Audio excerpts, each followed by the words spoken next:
Mula sa matataas na bundok, hanggang sa kasulok-sulukang gubat ultimate dream namin na ma-document ang amazing landscapes. at incredible wildlife dito sa Pilipinas. Ako si Dennis, At ako naman si Celine, kasama ng aming mobile home na si Eli the Camper Van. kikilalanin at susubukan naming tunghayan ang lahat ng magic na meron tayo. Ito ang aming mga adventures.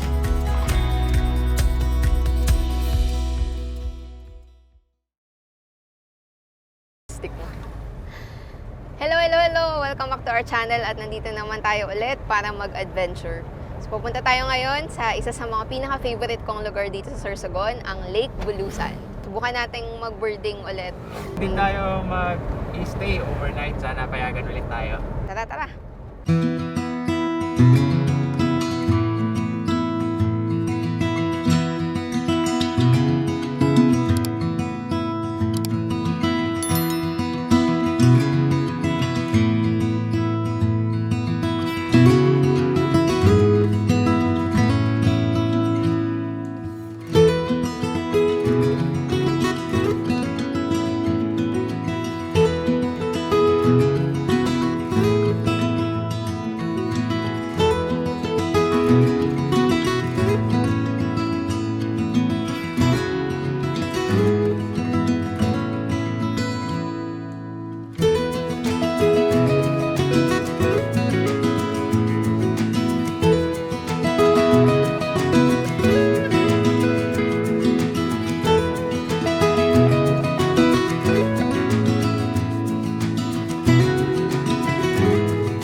Okay, nandito na tayo sa Bulusan Lake parking area. Wala masyadong tao ngayon ha. Silin pumunta na dun sa may information desk para magtanong-tanong. Balak namin na mag-birding dito and paliparan ng drone yung lugar. Sana mapayagan din tayo na mag-overnight dito at mag-car camping. Na-try na namin ng mga ilang beses last year dito mag-car camping at pinayagan tayo. Para pag sunrise, ayan, makapag-birding. Last episode, makulimlim. Okay sana yung ganun ngayon eh. Kasi walang kalilim-lilim ngayon. Pero okay naman kasi nakakapag-harvest tayo ng solar energy ngayon. Dahil maaraw nga. At nakakalibre ng kuryente yung mini ref natin. Yan. Good news! At pinayagan ulit tayo na mag-overnight parking dito sa Bulusan Lake parking area. Kaya naman simulan na natin na pag-explore dito. At ang birding guide natin for today's video, walang iba kundi si Kuya Noel. Okay, so nandito na tayo. Papakit na tayo sa Bulusan Lake. Ngayon naglalakad-lakad tayo papunta dun sa pinaka-lake dito. Pwede naman daw dalhin yung sasakyan.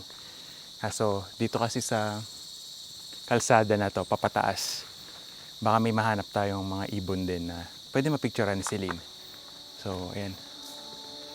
So pagka umuusap na layo-layo muna tayo para hindi baka sagabal. Baka mabugaw yung mga ibon eh. Buti na lang napakaraming puno dito. Kahit napakainit, wala, hindi mo ramdam.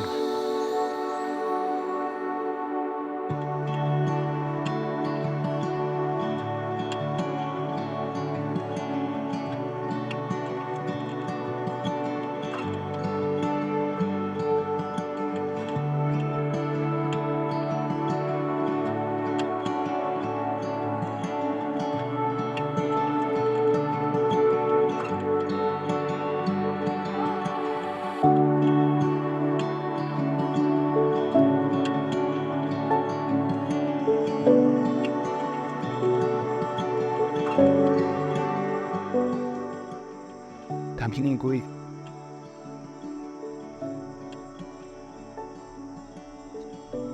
Makakarinig na lang ng parang may nabagsak na malaking branch pero unggoy pala.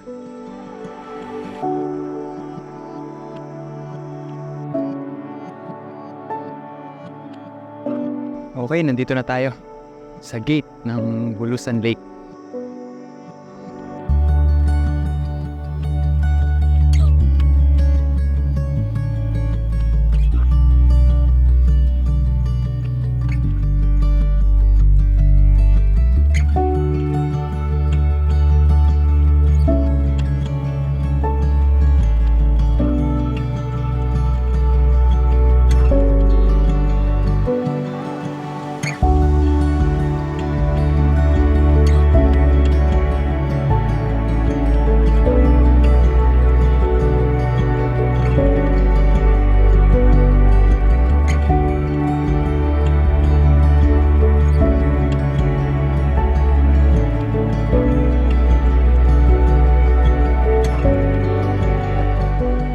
Pero bago pa man kami makapasok dito sa Bulusan Lake, nakita agad namin yung gustong mapicturean na ibon ni Celine, ang Luzon Bleeding Heart.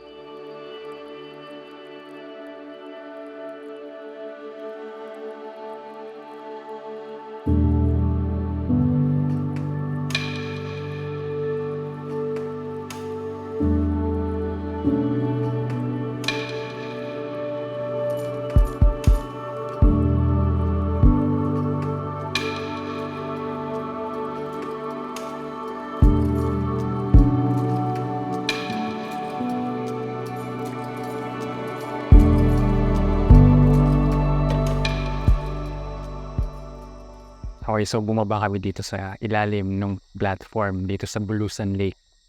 At ito, merong isang nakatambay lang na kingfisher. Nakatambay lang siya, naghihintay lang siya ng maiisda, makukuhang isda dun sa lake. Nakititingin lang kami dun sa view deck, tapos pagtingin ko sa baba, may something blue. At yun, kingfisher nga. So habang naghihintay siya sa ibon, nandito naman tayo, hinihintay siya sa kung anong gagawin niya.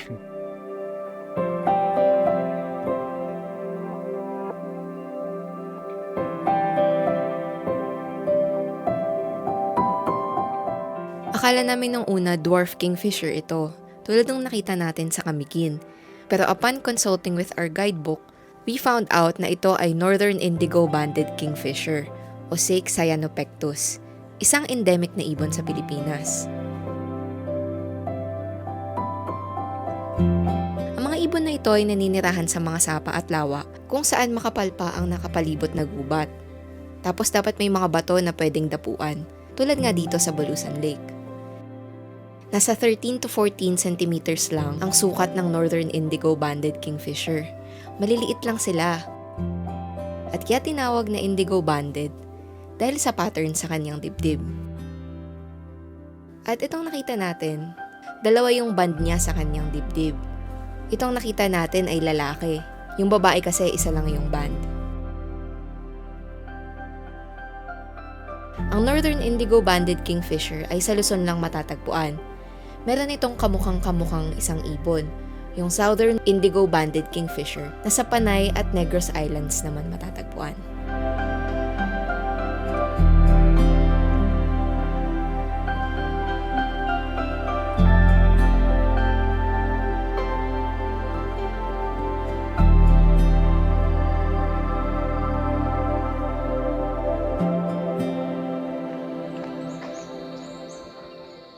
Ayun, nakabalik na tayo dito kay Eli.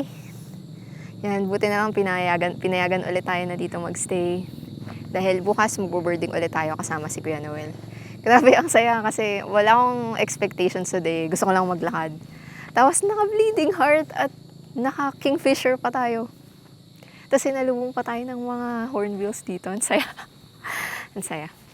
Parang nahugasan yung utak ko kasi mga nakaraang araw nag-hyper-focus ako dahil ang dami kong mga deadlines na kailangan tapusin. And this is exactly what I need. Tara. Ito na ang ating field guide na matagal-tagal natin hindi nagamit. So, hindi kasi ako sure kung anong klaseng kingfisher yung nakita natin. Turns out, yung nakita natin ay Northern Indigo Banded Kingfisher na male. Lifer yun, ko pa yung nakikita. So okay din na hindi natin dinala si Eli kanina doon sa taas kasi hindi natin makikita yung mga Nakita natin. mga monkey, yung nakita mong Hoya. may hornbill pa. Tama. Pababa tayo tapos dala natin si Eli, hindi natin makikita. Buti na lang kung si Kuya yung nag-suggest na maglakad na lang. Grabe, dito sa parking napakainit kanina tapos pagpunta namin doon sa trail pataas. Biglang ginhawa, grabe. Iba talaga nagagawa ng mga puno. Iba talagang gubat. Merienda tayo? Meron tayo ditong Ito ay Puto Lanson. Ano to? Naalala ko yung pagkabata ko dito kasi tuwing fiesta doon sa bahay namin. Doon sa Sorsogon. Laging may ganitong handa. Ano lang to? Rice flour, tapos asukal. yan. Kaya very vegan. Para sa akin, ito ay puto na may salted egg. Yan, dahil vegetarian naman ako. Celine vegan kaya yung pure yung sa kanya. Plain lang. Yung plain lang. Pero masarap to malasa to. So oras na ngayon ay 5 p.m. Grabe. Ako naman, gaya na sabi ko kanina, ang trip ko lang dun sa taas ay mapagpalipad ng drone kasi last time na pagpunta natin dito, wala pa tayong maaasahan na drone. So yun, nakita ko yung gusto kong composition. Foreground yung Bulusan Lake, tapos background yung mismong Mount Bulusan. Pero ang naging problema lang kanina ay Dilaw. yung liwanag. Nasa likod ng bundok yung araw. So, against the light. So bukas ng umaga, maaga, sana ma-timingan natin na yung first light ng liwanag tinatamaan yung tuktok ng bundok. Ayun yung i-imagine ko. Ayun, sana hindi siya maulap. Pero grabe, nag-start tayo na ang awesome agad. As Parang to- everything else bonus na. Yeah, grabe yung Luzon Bleeding Heart. Kasi Sana ma-videoan natin. Pag na-videoan natin yun, sobrang okay na. isa pala siyang ground bird, no? Ground dog. Kaya lagi siyang nasa lupa lang. Ayun, nastig.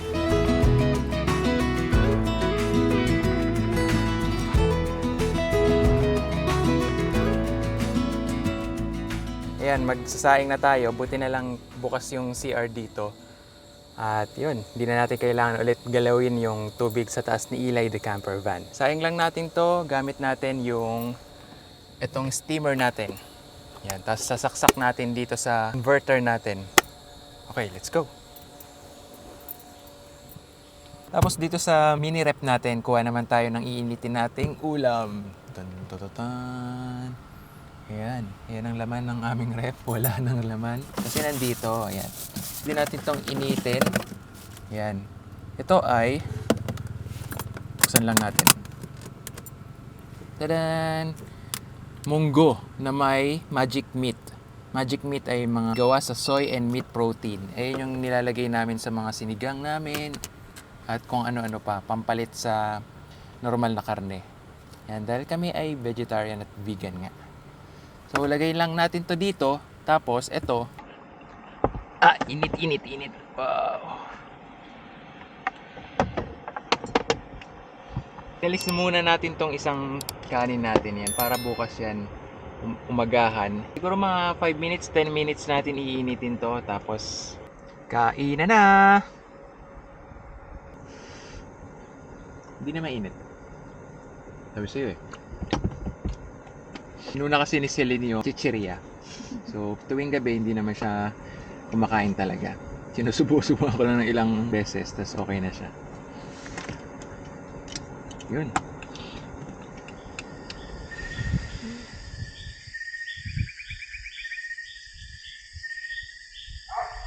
Paghugas namin ng pinggan, mga kinainan natin, tapos paghilamos. Ngayon, tulugan na. Ayun. Maga kami bukas. Alas 5, pero gigising tayo ng 4. 4 a.m. Kasi Marami pa tayong orasyon.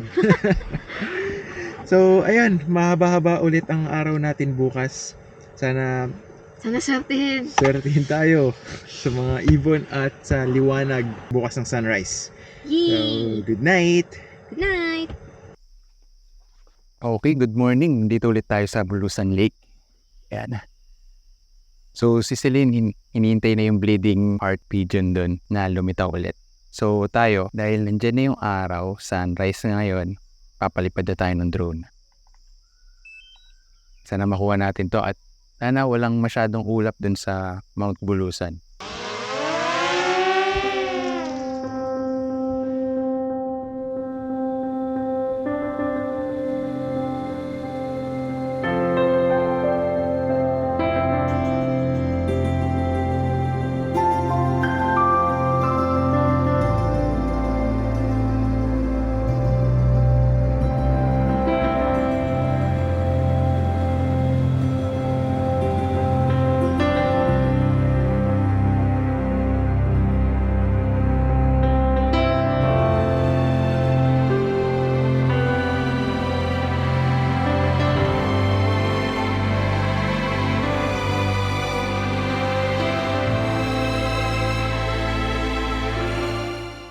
Ayun, grabe. Successful. Ang ganda ng liwanag dun sa taas. Ayun talaga yung pinaka-hinihintay ko eh. Hindi katulad kahapon na against the light dun sa bundok mismo. Ngayon, hindi. Ganda ng liwanag. Tamang-tama yung angulo ng ilaw mula dun sa araw. Ganda. Tapos nakakuha pa tayo ng mga footages at ilang mga images. So, kamustahin natin si Celine dun sa may bleeding heart. Sana hindi nabugaw ng drone yung mga ibon. Anyway, maaga pa naman. So, tara.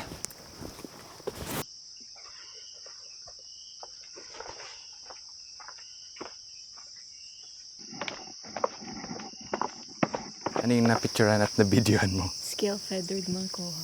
Ooh! Oh, wow! Gusto ko makita rin yan. Likot nila eh. Astig. Dalawa. Nandun? Nandun pa din? Dito na. Ano. Mga talon-talon. Oh, astig.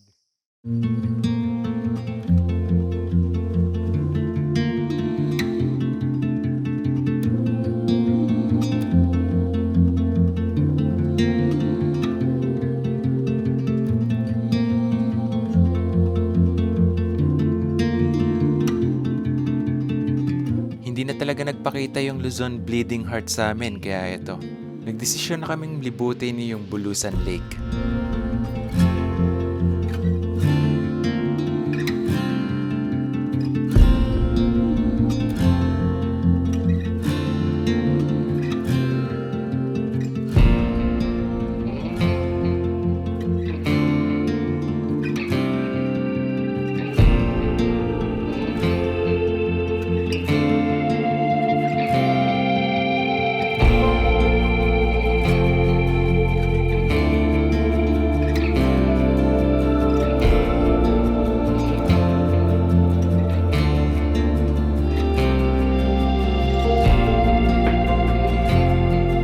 Habang naglilibot, hindi kami pinagbigyan ng mga ibon. Pero ito, nung pababa na kami ng Bulusan Lake, may nagpa-video na rin sa amin sa wakas. Meron ditong malikot na ibon. Blue-headed fantail.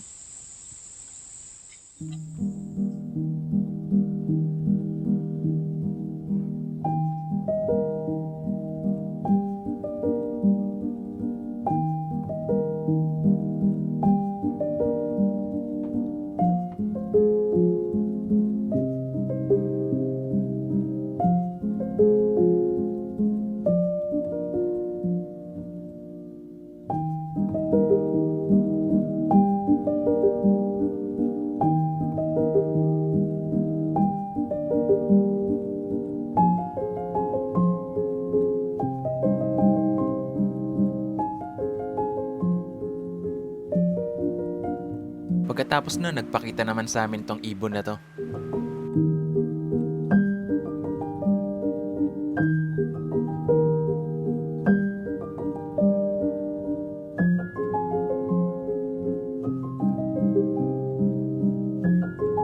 Okay, nandito na ulit tayo kay Eli the Camper Van. Parang nabigla yung binti ko dun Grabe. Base sa cellphone ko, ang steps daw natin ay 14,600. Sa akin, 10,000 lang. 10,232. For today yan Baka mas legit yung sa iPhone. Tapos kahapon naka 7,000 tayo, grabe. Usually, nag-average kami 2,000 lang per 200, 100. Lalo na pag nandito lang sa loob ni Eli, madalas. So, ayun. Medyo masakit yung binti natin pero sulit yung pag-akyat natin sa Bulusan Lake. Yes. So, nakaila ka ba, babe? Marami din eh. Yung una, yung cream-bellied fruit dove, tapos may hornbill. Tapos nag-antay nga tayo ng halos mga 1 oras dun sa kung saan natin nakita yung Luzon Bleeding Heart kahapon. Kaso wala talaga. Hindi nagpakita, no? Buti na lang kahapon nagpakita. Kaso hindi natin na-videohan. Yun lang. Ganun talaga. Tapos, Tapos dun din sa entrance habang nag-aantay ako, naka-video at picture ako ng scale feathered Malkoha. malamang nakita nyo na ako hindi pa. Tapos, pagbaba natin, nakapag-picture at video ka pa ng blue-headed fantail. So marami din tayo nakita ng paikot, kaya lang hindi napipicturean. Nakita din ulit natin yung Luzon Bleeding Heart. Kaya lang, Nasa trail, no? oo, nabano kung saan titingin. Lumipad Nakita na. namin, lumipad na siya pabalik din sa gubat. Ako naman, yung gusto kong mapicturean sa drone, feeling ko nakakuha ko naman. Kayo nakita nyo na ako, hindi ko pa nakikita yung na-post process na. Pero satisfied ako doon sa nagawa kong composition saka doon sa ilaw kaninang sunrise. Grabe, ang ganda. So mag-ayos na kami ngayon tapos papunta na tayo sa next spot natin. Pero next episode yan. So maraming salamat sa pagsama sa amin ngayon sa adventure na to. See you In in our next episode. Bye.